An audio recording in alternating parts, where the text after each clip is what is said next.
आज हमारे यहाँ जनपद पिथौरागढ़ के अंदर जो अंतर्राष्ट्रीय योगा दिवस है आगामी 21 जून को जो मनाया जाएगा बहुत हर्षोल्लास से, जो राष्ट्रीय कार्यक्रम विशाखापट्टनम में प्रस्तावित है उसी के क्रम में जो जनपद स्तर का जो हमारा कार्यक्रम है उसमें आज एक जिलाधिकारी महोदय की अध्यक्षता में सभी अधिकारीगण और जो हमारे जितने भी जनप्रतिनिधि हैं और साथ ही साथ हमारे यहाँ पर स्थानीय संगठन है उनको सबको बुलाया गया था। उस पर चर्चा की गई और सर्वसम्मति से ये जो है फैसला किया गया कि इस कार्यक्रम को देव सिंह मैदान में कराया जाएगा और अच्छा ये कार्यक्रम ऑर्गेनाइज करने की जो है कोशिश की जाएगी। सभी का सहयोग जो है उसमें अपेक्षित है और लोगों का बढ़ चढ़ के बड़ा पॉजिटिव रिस्पॉन्स भी इसमें हमें मिला है। आशा यही करते हैं कि योग जो है जो शरीर की जो स्वस्थता का जो हम यहाँ से जो है एक मैसेज देना चाहते हैं सभी को, उसमें सभी लोग बढ़ चढ़ के पार्टिसिपेट करेंगे। और मैं पिथौरागढ़ की जो जनता है हमारी सभी से मेरा आग्रह भी है, निवेदन भी करता हूँ मैं आपसे कि आप लोग भी आइए। आगामी 21 जून को सुबह 6:30 बजे से कार्यक्रम प्रस्तावित है देव सिंह मैदान में, आप लोग बढ़ चढ़ के इसमें पार्टिसिपेट करें। धन्यवाद। हमारे दारमा क्षेत्र में विगत कई वर्षों से स्वास्थ्य सुविधा तो हमारा वहाँ कोई सुविधा नहीं है। अब दुखों में हॉस्पिटल का कुछ कार्रवाई चल रहा है, फिर टेंडर से लगना है, 1-2 साल फिर लगेगा निर्माण कार्य पूर्ण होने में। तो हम लोग दारमा के जितना दारमा वहाँ से शैला से शिबू तक अगर कभी कोई लोग अस्वस्थ होते तो हम लोग ITP के भरोसे चलते हैं। और जो फार्मेसी जो जाते थे वहाँ फार्मेसिटी जाते थे, इस बार नहीं गए वहाँ, क्योंकि यहाँ स्वास्थ्य कर्मियों का चलते चलते यहाँ पर कोई डॉक्टर दारमा जाने के लिए तैयार नहीं है यहाँ। तो मेरा दूरभाष से श्रीमान नबियाल जी से बात हुआ, सीएमओ साहब से बात हुआ और प्रभारी चिकित्सा गुंजाल जी से प्रार्थना पत्र ने लिखित में दिया हूँ, जो उनके द्वारा बात हो चुका, वार्ता हो चुका है। 1-2 दिन के भीतर वहाँ पर फार्मेसिटी जाके स्वास्थ्य उपचार और मेडिसिन दिया जाएगा। प्रत्येक गांव में वहाँ संपर्क करेंगे, स्वास्थ्य उपचार करेंगे। तो मैं इसके लिए मैं हमारे क्षेत्र के जो यहाँ पर तैनात है डॉक्टर साहब है चाहे जिले में, उनका आभार व्यक्त करता हूँ। धन्यवाद जी। अभी ऐसा था कि फार्मेसिटी यहाँ नहीं था, जो दारमा में तैनात है सुंदर सिंह बोनाल, उनको जल्द भी अटैच कर दिया गया है। हाँ। तो चिकित्सा अधिकारी और डिप्टी सीएमओ का वार्ता हो चुका है, तो उनको कुछ दिन के लिए दारमा अटैच किया जाएगा, जिसमें स्वास्थ्य सुविधा को लेकर प्रत्येक गांव में मेडिकल कैंप लगाया जाएगा, उपचार करवाया जाएगा। धन्यवाद। देखिए, सबसे पहले तो जो यहाँ पे अपराध हो रहे हैं उन अपराधों में जो है पुलिस प्रशासन हो या हमारी सरकार हो, जो भी वर्तमान में सरकार है, जैसे कि ये लोग कहते हैं हमारी डबल इंजन की सरकार है, इनका टोटली फेलियर है। और दूसरा, जो आज हम अंतर्राष्ट्रीय जगह पे रह रहे हैं, इस अंतर्राष्ट्रीय जगह पे रहने के बाद आदमी अपराध करने के बाद नेपाल सीधे चला जा रहा है, तो इसमें किसका दोष? सबसे पहले तो उनका सत्यापन किया जाए। बहुत सारे नेपाली लोग यहाँ पे आके अपराध करके नेपाल चले जा रहे, जैसे कि पिछली बार एक घटना हुई थी, एक अनुज शेषताल जो लड़का उसकी हत्या की गई और उसका हत्यारोपी आज भी नेपाल भाग के अपने नेपाल में ऐशो आराम के साथ रह रहा है। तो हमारी प्रशासन और पुलिस व्यवस्था क्या कर रही है? सबसे बड़ा सवाल यह है। दूसरा, सरकार को ये चाहिए कि ऐसी चीजों पर अंकुश लगाए। एक मतलब ईमानदारी से यहाँ जो लोग रह रहे हैं, आज देखिए बहुत समय बाद कैलाश मानसरोवर कहें, आदि कैलाश कहें या हमारा ओम पर्वत, एक टूरिज्म का डेवलपमेंट हुआ है।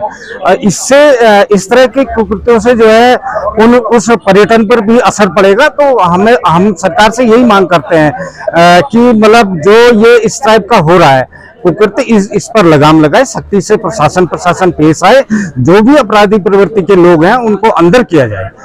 ये टोटल सरकार का फेलियर है, सरकार को इस पर गंभीरता से विचार करना चाहिए। देखिए, अनुज हत्याकांड लगभग 1 साल होने जा रहा है। हमने प्रशासन में दौड़ते गए, प्रशासन की ढील से जो आज अभी जो मर्डर हो रखा है वो उसी का परिणाम है। अगर उस समय इस मर्डर को सीरियस लिया होता, पुलिस ने गंभीरता से लिया होता, तो आज ये हमारे कमलेश हत्या का जो अभी कमलेश हत्या ये नहीं होता। इसीलिए हमारा यही अनुरोध है कि पुलिस प्रशासन थोड़ा सख्ती से काम करे। और जो हमारा 1 साल पूरा हो गया है, हमारा लगातार यहाँ बेचारा गरीब आदमी है, जो जिसका बाप है वो बेचारा मजदूर करके अपने बच्चों को तो पाले या केस अदालत के पीछे तो दौड़े। इस वजह से वो बेचारा थोड़ा ढीला हो गया। तो ये अब हमारा कमलेश भाई के जो हत्यारे हैं और जो हमारे अनुज के हत्यारे हैं, इनको जल्दी से जल्दी पकड़ने का हम भी सरकार से अपील करते हैं। अन्यथा आने वाले समय में 1 हफ्ते का DM साहब ने अभी कह रखा है एक हफ्ता तक के लिए आप रुक जाइए, हथियारों को ढूंढ निकालते हैं। अगर एक हफ्ता तक नहीं निकलेगा तो हमारे भी अपना सीमांत, हम भी अपने अपने समाज के लोग भी, हम भी बहुत बड़ा जुलूस या आंदोलन करने के लिए बाध्य रहेंगे। भारत में वंचित समुदाय के सशक्तिकरण के लिए जो उत्तराखंड सरकार द्वारा कार्य किया जा रहा है, उस थीम पर जो हमने कार्य किया हमारे जनजातीय क्षेत्र में, तो उसमें मुझे आज उत्तराखंड के विश्वविद्यालय अल्मोड़ा द्वारा मुझे ये पुरस्कार अवार्ड दिया गया। ये अवार्ड मेरे पूरी क्षेत्र के लिए है, मेरा व्यक्तिगत मेरा नहीं, क्योंकि मेरे क्षेत्रवासी के नाम पर मैं इसको अर्पित करती हूँ। आज बलुआकोट महाविद्यालय में ये कार्यक्रम का आयोजन हुआ था, जिसमें कुलपति BR डोनियल मैडम थी और सुभाष वर्मा जी जो महाविद्यालय बलुआकोट के प्राचार्य जी थे।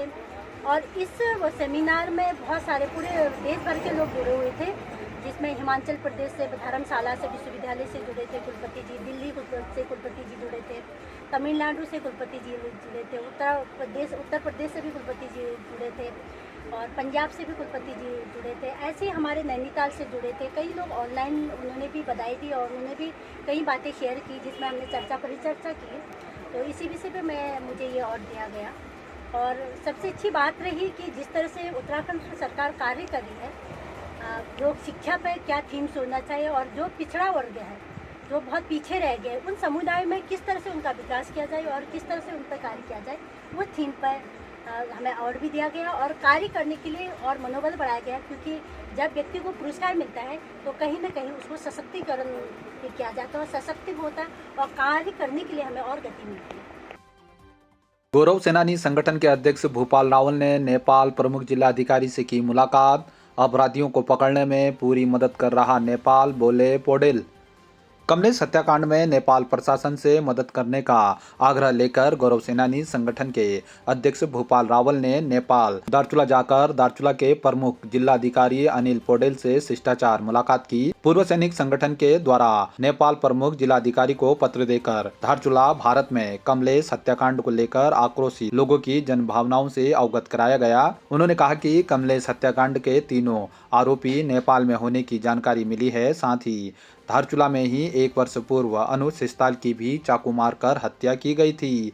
वह आरोपी भी नेपाल में हैं। उन्होंने नेपाल प्रशासन से सहयोग कर सभी आरोपियों को गिरफ्तार कर भारत को सौंपने की अपील की है। प्रमुख जिलाधिकारी अनिल पौडेल ने कहा कि अपराधी कहीं का भी हो, उसको कहीं भी संरक्षण नहीं मिलना चाहिए। नेपाल प्रशासन पूरी तरह से आरोपियों को पकड़ने के लिए सहयोग कर रही है। इस दौरान गौरव सेनानी संगठन के अध्यक्ष भूपाल रावल, किशन रावल ने प्रमुख जिलाधिकारी को स्मृति चिन्ह भेंट किया। प्रमुख जिलाधिकारी की ओर से पूर्व सैनिकों को नेपाली टोपी पहनाकर उनका अभिनंदन किया गया। अच्छा सर, सबसे पहले तो मैं हमारे जो उप जिलाधिकारी जी हैं मंजीत सर का मैं तहे दिल से धन्यवाद करना चाहूँगा, क्योंकि उन्होंने आज हमारे संगठन का एक डेलीगेशन से मिलने की जो हमारी इच्छा थी, मिलकर हम जो इनसे सपोर्ट लेने की जो हमारी इच्छा थी, ये कमलेश दानो हत्याकांड में उन्होंने जो है साहब से बात करके, साहब से समय लेके हमें मिलने का मौका दिया। दूसरी चीज़, हम आज साहब से मिले, यहाँ जो CDO साहब से मिले, तो बहुत अच्छा उनके साथ मिलकर बहुत दिल को शांति हुई। बहुत साहब बहुत अच्छे थे। उन्होंने जो हमें हर संभव, जो कमलेश दानो हत्याकांड में हर संभव मदद करने का उन्होंने आश्वासन दिया है और हो सकता है जल्दी अच्छी खबर भी मिल जाए। और इस माध्यम से मैं हमारे क्षेत्र की जनता से अनुरोध भी करूंगा कि अपने आक्रोश पर थोड़ा काबू पाएं और नेपाल सरकार हमारे लिए, नेपाल प्रशासन हमारी पूरी मदद करने में लगा हुआ है। उन्होंने हमें बहुत अच्छी तरह से आश्वासन दिया है कि वो हमेशा हमारे सहयोग के लिए तत्पर रहेंगे और शायद अच्छी खबर जल्दी मिल जाए।